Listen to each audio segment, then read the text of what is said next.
Great morning students, कैसे हैं आप सब। आई होप कि आप सब अच्छे होंगे। तो चलिए अब पढ़ना शुरू करते हैं।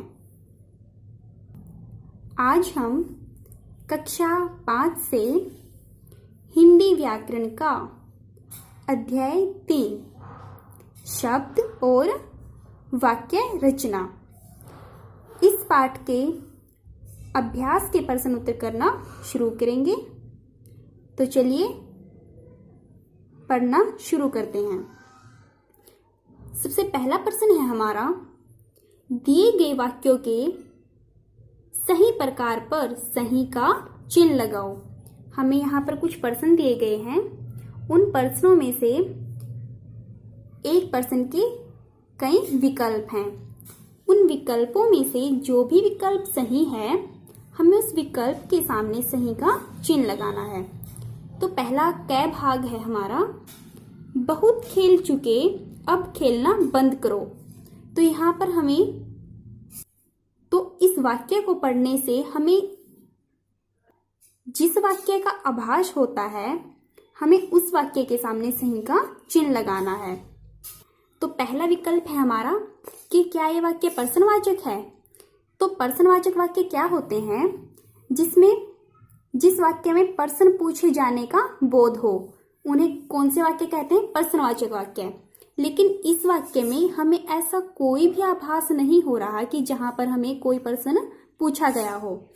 फिर है विस्मयादि बोधक वाक्य।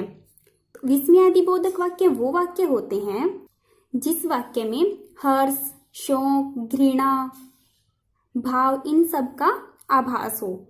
लेकिन यहाँ पर तो हमें ऐसे किसी भी शब्द का आभास नहीं हो रहा, तो इसलिए ये विस्मयादि बोधक वाक्य भी नहीं है। फिर है विधानवाचक वाक्य। विधानवाचक वाक्य कौन से वाक्य होते हैं, जिस वाक्य में किसी व्यक्ति, वस्तु, स्थान आदि के बारे में सामान्य जानकारी मिले।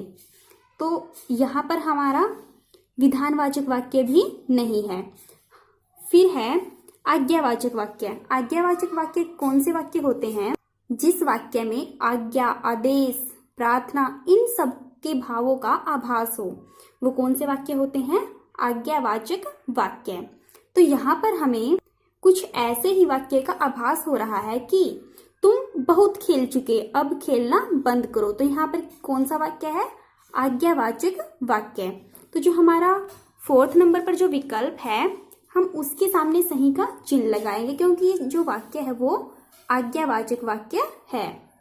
फिर उसके बाद है ख भाग, वह कितनी सुंदर इमारत है। तो यहाँ पर हमें जिस वाक्य में हर्ष, शोक, घृणा इन सब के भावों का आभास हो, तो वो कौन से वाक्य होते हैं, विस्मयादि बोधक वाक्य। तो यहाँ पर वह है, तो जिसके कारण यह हमारा कौन सा वाक्य हुआ, विस्मयादि बोधक वाक्य। फिर है ग नंबर पे, तुमने परीक्षा की तैयारी क्यों नहीं की।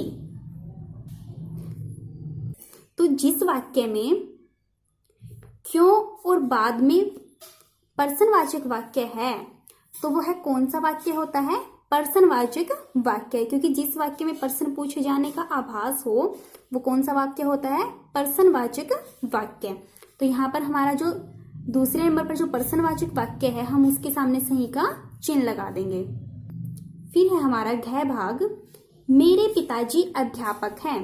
तो यह हमारा एक साधारण सा वाक्य है कि मेरे पिताजी अध्यापक हैं, मेरी माता एक नर्स है। तो ये हमारे जो वाक्य होते हैं, ये साधारण वाक्य होते हैं, और जिसमें किसी व्यक्ति, वस्तु, स्थान आदि की सामान्य स्थिति का बोध हो, तो वो कौन सा वाक्य होता है, विधानवाचक वाक्य। तो जो हमारा पहला विकल्प है विधानवाचक वाक्य, हम उसके सामने सही का चिन्ह लगाएंगे।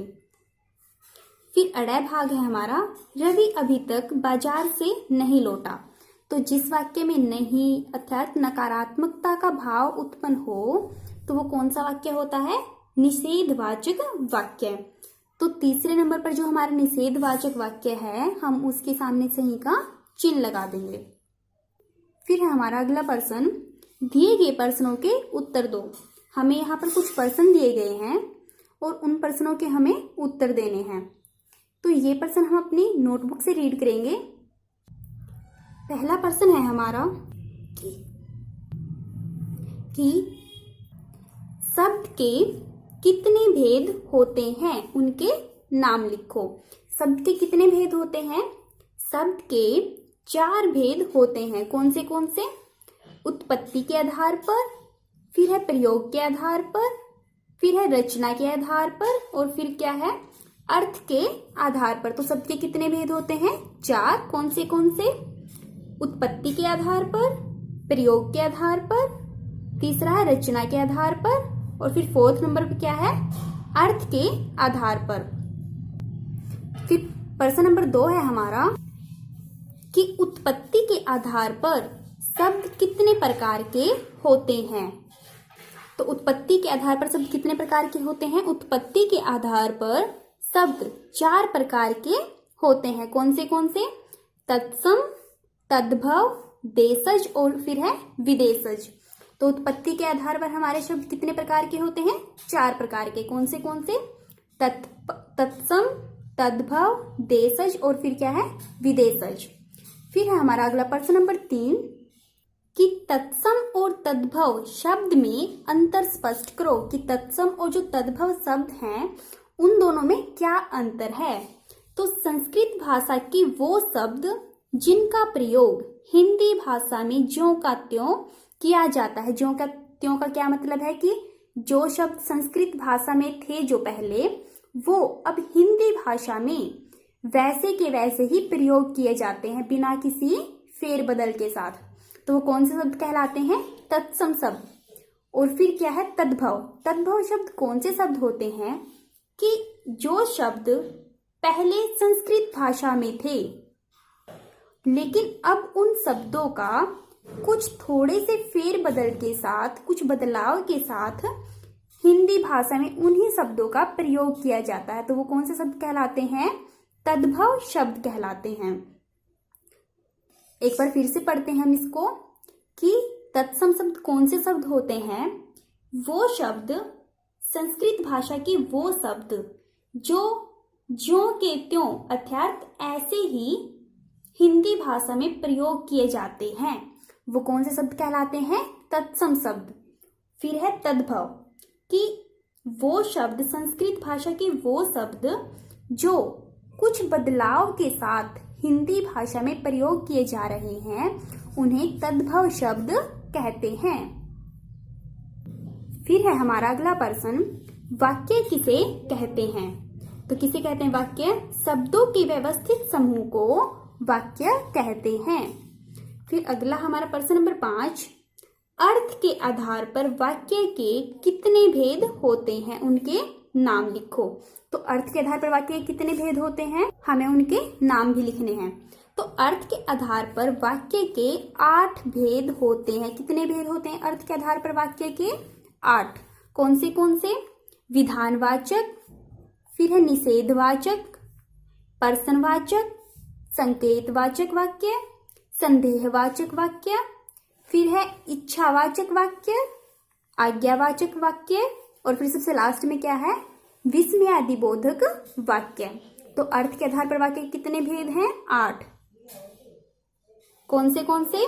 विधानवाचक वाक्य, निषेधवाचक वाक्य, प्रश्नवाचक वाक्य, संकेतवाचक वाक्य, संदेहवाचक वाक्य, इच्छावाचक वाक्य, फिर है आज्ञावाचक वाक्य, और सबसे लास्ट में क्या है? विस्मयादिबोधक वाक्य। फिर है हमारा अगला प्रश्न नंबर 3, सही वाक्य पर सही तथा गलत वाक्य पर गलत का चिन्ह लगाओ। हमें यहाँ पर कुछ वाक्य दिए गए हैं, उनमें से जो वाक्य सही है हमें उसके सामने सही का चिन्ह लगाना है, तथा जो वाक्य हमारा गलत है हमें उसके सामने गलत का चिन्ह लगाना है। तो पहला वाक्य है हमारा, अविकारी शब्द में बदलाव आता है। तो यह वाक्य हमारा क्या है? गलत है, क्योंकि हम अगर शब्द से ही देखें तो अविकारी शब्द अर्थात जिसमें विकार ना आए, तो अगर कोई शब्द अविकारी है अर्थात उसमें बदलाव आएगा ही नहीं। तो यहाँ पर हमें क्या दिया गया है कि अविकारी शब्द में बदलाव आता है। तो यह वाक्य हमारा क्या है? गलत। और गलत के सामने हमें किस चीज का चिन्ह लगाना है? गलत का। फिर ख भाग है हमारा, विकारी शब्द 3 प्रकार के होते हैं। तो यह वाक्य भी क्या है हमारा गलत, क्योंकि विकारी शब्द होते हैं वो 4 प्रकार के होते हैं। कौन से? संज्ञा, सर्वनाम, विशेषण और क्रिया। तो यहाँ पर हमें क्या दिया गया है कि जो विकारी शब्द होते हैं वो 3 प्रकार के होते हैं। तो यह वाक्य भी हमारा गलत है और हम गलत के सामने गलत का चिन्ह लगाएंगे। फिर ग भाग है हमारा, वाक्य में शब्दों को किसी भी क्रम में लिखा जा सकता है। तो यह वाक्य भी क्या है हमारा गलत है, क्योंकि वाक्य में हम शब्दों को किसी भी क्रम में नहीं लिख सकते, क्योंकि अगर हम शब्दों को किसी भी क्रम में लिखेंगे तो हमें उसका कोई भी अर्थ समझ में नहीं आएगा। इसलिए शब्दों को हमें एक निश्चित क्रम में लिखने के बाद ही उसका एक सही अर्थ, सार्थक अर्थ समझ में आता है। इसलिए हमें शब्दों को एक सही क्रम में लिखा जाना आवश्यक है। तो यहाँ पर क्या दिया गया है कि वाक्य में शब्दों को सही क्रम में लिखा जा सकता है, मतलब किसी भी क्रम में लिखा जा सकता है। तो यह वाक्य भी हमारा क्या है गलत है, और गलत के सामने हम किसी का चिन्ह लगाते हैं गलत का। फिर घ भाग है हमारा, शब्द के 5 भेद होते हैं। तो यह वाक्य भी हमारा क्या है गलत है, क्योंकि शब्द के कितने भेद होते हैं 4, उत्पत्ति के आधार पर, प्रयोग के आधार पर, रचना के आधार पर और अर्थ के आधार पर। तो यह वाक्य हमारा गलत है और गलत के सामने हम गलत का चिन्ह लगाएंगे। फिर है अगला, उत्पत्ति के आधार पर शब्द 5 प्रकार के होते हैं। तो यह वाक्य भी क्या है हमारा गलत है, क्योंकि उत्पत्ति के आधार पर शब्द कितने प्रकार के होते हैं 4 प्रकार के। कौन से? तत्सम, तद्भव, देशज और विदेशज। तो यह वाक्य भी हमारा गलत है और गलत के सामने हम इसके भी सामने किस चीज का चिन्ह लगाएंगे गलत का। तो यहाँ पर हमें जो भी 5 वाक्य दिए गए हैं वो सभी गलत हैं, तो इसलिए इन सभी के सामने गलत का चिन्ह आएगा। ठीक है। फिर अगला प्रश्न है हमारा, दिए गए तत्सम शब्दों के तद्भव रूप लिखो। हमें यहाँ पर कुछ तत्सम शब्द दिए गए हैं और उनके हमें तद्भव रूप लिखने हैं। तत्सम शब्द कौन से होते हैं? जो कि संस्कृत भाषा से हिंदी भाषा में ज्यों के त्यों प्रयोग किए जाते हैं। देखो जो ये शब्द हैं रात्रि, ओष्ठ, निद्रा, नगन, ये हमारे संस्कृत भाषा के शब्द हैं, लेकिन हम इन संस्कृत के इन शब्दों का हिंदी भाषा में कुछ थोड़े से बदलाव के साथ प्रयोग करते हैं। तो उसे कौन सा रूप कहते हैं? तद्भव रूप। तो जैसे ये रात्रि शब्द है, ये संस्कृत भाषा का शब्द है, लेकिन हम इसे रात्रि शब्द का में कुछ थोड़े से बदलाव के साथ हिंदी भाषा में प्रयोग करते हैं, क्योंकि हम रात्रि को क्या कहते हैं? रात। तो हमें उन संस्कृत शब्दों से उनके हिंदी शब्द लिखने हैं जिन्हें हम प्रयोग करते हैं, उनके अर्थात उनके तद्भव रूप लिखने हैं। जैसे रात्रि को हम क्या कहते हैं? रात। तो रात्रि का जो तद्भव रूप होगा वो क्या है? रात। फिर है शिक्षा, शिक्षा का तद्भव रूप क्या है? सीख। फिर है ओष्ठ, ओष्ठ क्या होता है? होठ। फिर है घृत, घृत क्या होता है? घी। फिर है निद्रा, निद्रा क्या अर्थ क्या है? तद्भव रूप नींद। फिर है दंत, दंत का तद्भव रूप क्या हुआ? दांत। फिर है नगन, नगन का तद्भव रूप क्या है? नंगा। फिर है गृह, गृह का तद्भव रूप क्या है? घर। तो ये हमारे कुछ तत्सम शब्दों के तद्भव रूप थे जो कि हम संस्कृत भाषा से हिंदी भाषा में कुछ बदलाव के साथ प्रयोग करते हैं। फिर अगला प्रश्न है हमारा प्रश्न नंबर 6, दिए गए शब्दों में से तत्सम, तद्भव, देशज और विदेशज शब्द छांटकर लिखो। हमें यहाँ पर कुछ शब्द दिए गए हैं, जैसे डिबिया, लकड़ी, चाय, स्कूल, दंत, सूर्य, सोना और सच। तो हमें इन शब्दों में से अलग अलग करके लिखने हैं कि कौन से शब्द तत्सम है और कौन से तद्भव, कौन से देशज और कौन से विदेशज। तो जो दंत शब्द है वो कौन सा है? तत्सम, और सूर्य भी क्या है? तत्सम। फिर सोना और सच क्या है? तद्भव। फिर है लकड़ी और डिबिया क्या है? देशज। और स्कूल और चाय क्या है? विदेशज। फिर अगला है हमारा